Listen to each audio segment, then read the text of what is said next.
Assalamualaikum warahmatullahi wabarakatuh. Jumpa lagi di Math Project. Setelah sekian lama nggak ngupload video, vakum. Sesuai dengan janji kita di video sebelumnya yang judulnya Automatic Wire Cutter Machine itu, mesin pemotong kabel otomatis. Jadi alat ini sebenarnya adalah alat yang memotong kabel sesuai dengan panjang kabel yang kita inginkan atau kita inputkan. Jadi beberapa minggu terakhir ini sudah ada beberapa teman-teman yang sempat nanya kapan ngupload video, gimana sih detail projectnya, komponennya apa aja yang dipakai, mikrokontrolernya pakai apa gitu. Jadi di video kali ini saya bakal ngejelasin itu. Dan sebelumnya saya mohon maaf kepada teman-teman, baru sempat ngupload sekarang karena beberapa bulan yang lalu itu videonya sempat hilang. Jadi setelah pengambilan sempat hilang videonya. Bukan hilang sih, sudah hilang sampai sekarang. Jadi di video ini sebenarnya bukan video real buat review project itu. Jadi ini merupakan potongan dari trailer dari video sebelumnya. Jadi saya mohon maaf kalau misalkan nanti di videonya bakal banyak part-part video yang berulang. Maklum, videonya terbatas. Jadi itu aja yang diulang-ulang terus. Oke, untuk lebih detailnya simak terus videonya. Dan jangan lupa subscribe, like, and share video ini biar saya lebih semangat lagi ngopreknya dan nguliknya, biar saya bisa share ke teman-teman. Oke, check this out. Oke, yang pertama kita mulai dari prinsip kerjanya dulu. Jadi untuk pengukuran panjang kabel ini sebenarnya kita pakai prinsip yang namanya prinsip lintasan roda. Nah, jadi lintasan roda itu adalah hasil dari perhitungan keliling dikali dengan banyaknya putaran yang terjadi pada roda itu. Jadi di alat ini kita buat kayak sebuah piringan atau disk yang bergerigi itu. Nah, nantinya pengukuran panjang kabel akan diambil dari situ. Jadi di sini dijadikan sebuah patokan untuk mengukur panjang kabel nantinya. Dan keliling atau ukuran diameter dari disk ini itu sudah disesuaikan dengan roda penarik yang berada di depan. Jadi lintasan roda depan ini sama dengan putaran dari disk ini. Dan sensor yang kita gunakan untuk membaca piringan disk ini namanya sensor optocoupler. Jadi dari namanya aja udah optocoupler.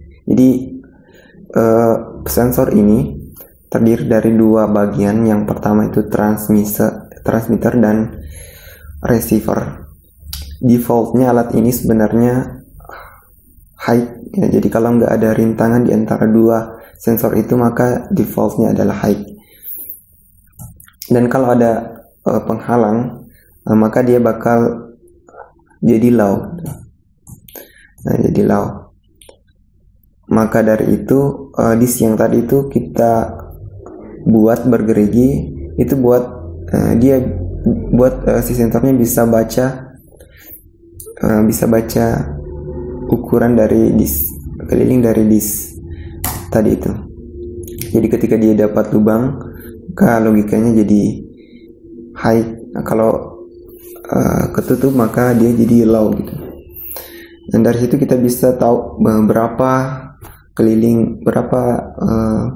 putaran roda yang terjadi gitu. Oke, sensornya dipasang di bagian pinggir, bagian tepi bagian tepi dari disk. Jadi ketika disknya berputar, maka sensornya akan membaca. Nah, nantinya data dari sensor ini diproses oleh controller. Nah, nanti controller bakal terus mengcounter berapa kali putaran disk ini terjadi. Oke, itu. Selanjutnya kita di bagian controllernya itu kita pakai Arduino Mega. Jadi kita tahu bahwa Arduino Mega ini sudah dilengkapi dengan chip dari keluarga Atmel, chip Atmega 2560. Untuk shield Arduino Mega ini tegangan operasi VIN-nya itu, jadi kita pakai pin VIN-nya buat tegangan masukan. Jadi range-nya itu bisa dari 6 sampai 20 volt.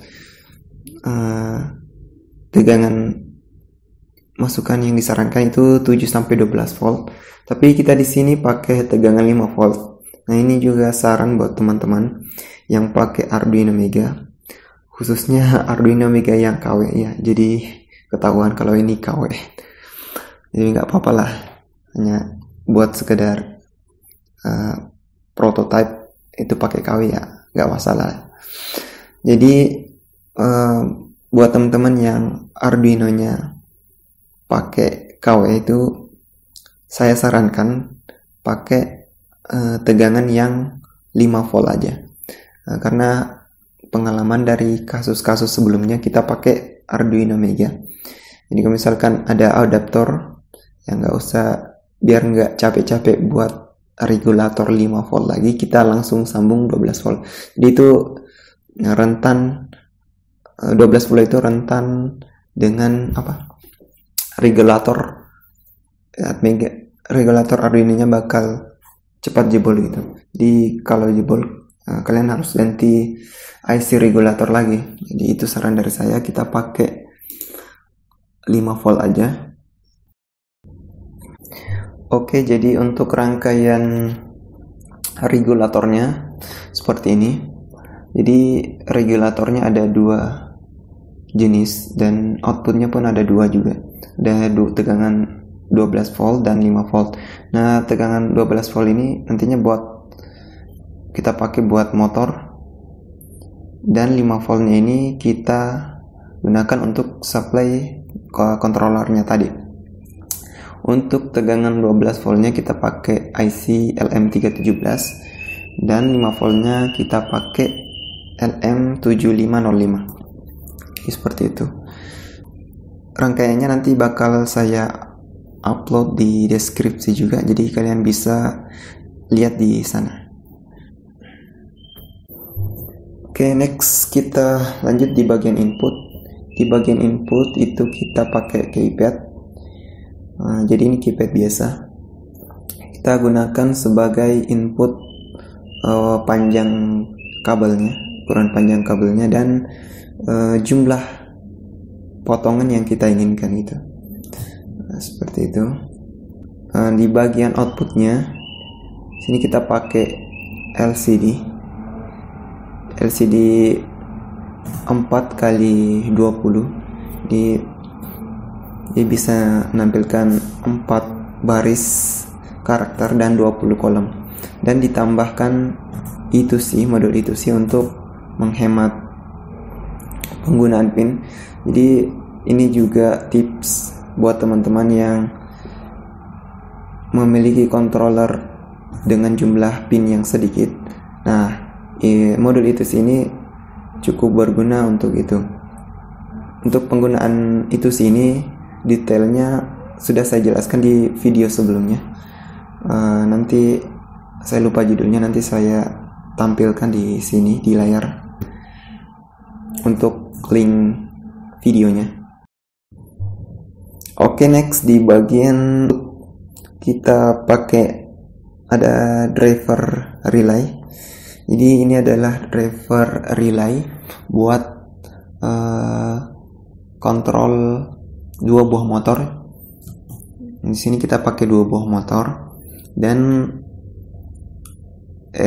relay ini sudah kita pasangi rangkaian RC snubber. Sempat di kemarin itu ada masalah di bagian powernya.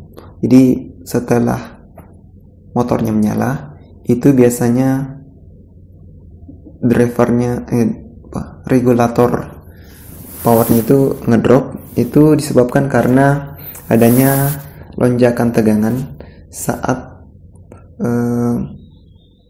kondisi motornya dari off ke on ataupun dari off ke on. Jadi di kondisi itu biasanya ada lonjakan tegangan karena proses induksi dari motor atau relay juga.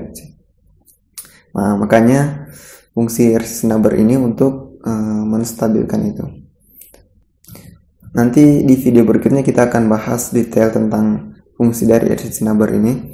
Nah, saya rasa ini sempat banyak juga yang nanyain. Nah, kita akan bahas di video selanjutnya nanti. Kita pakai relay yang 4 channel. Sebenarnya kita cuman butuhnya 2 channel aja. Tapi karena kita punya 4, jadi ya kita pakai 4 aja. Di bagian aktuator 2 buah motor. Motor satu itu untuk menarik kabel, yang motor 2 untuk cutter. Jadi mekaniknya itu sudah kita buat untuk menggerakkan gunting atau pemotong kabel itu. Nah, untuk motor yang kedua ini, motor cutter, itu kita pasang saklar switch untuk mengetahui putaran daripada motor ini. Nah, oke teman-teman, itu aja untuk video kita kali ini, pembahasan di bagian hardware. Next video kita akan bahas tentang program.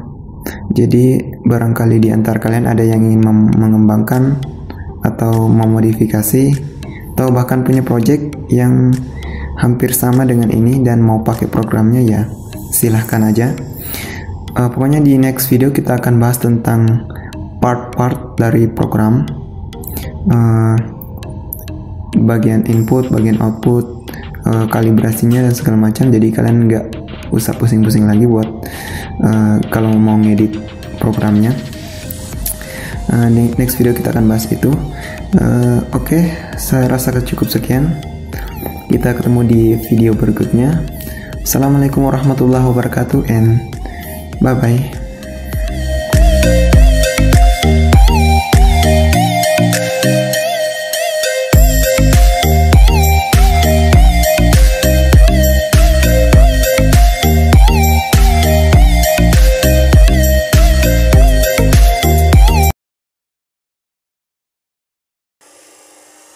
Duh, mantap gue.